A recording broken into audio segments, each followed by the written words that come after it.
And my director said, whatever they fine you for, we pay it off, so don't worry. And the guy said, 5,000 guilders. That's a lot. I said, that's half my life paying. He said, what do you mean? I said, I make this much. He said, your company will pay that. I said, no.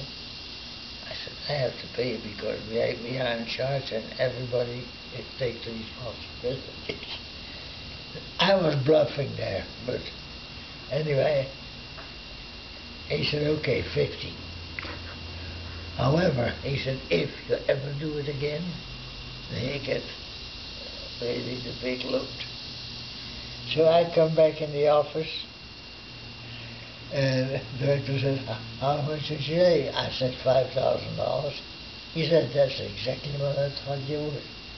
I said, well, then you will be happy. But he said, what is it?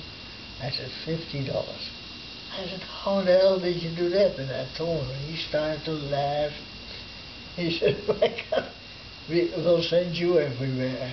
But I didn't want that, of course, but I never forget it. I was scared when I was standing out. But you can't let it... Oh, and then also you can show how bad the situation is and your mentality. Oma and I were in a rowing club, and we were rowing in the country, and we were on the side, and there we were to take lunch, and there comes a guy, a soldier. He said, can I stay here for a while? Okay. And then he started to show pictures. And there was one picture was all white and black spots all over the place. I said, what's that? They're frozen comrades.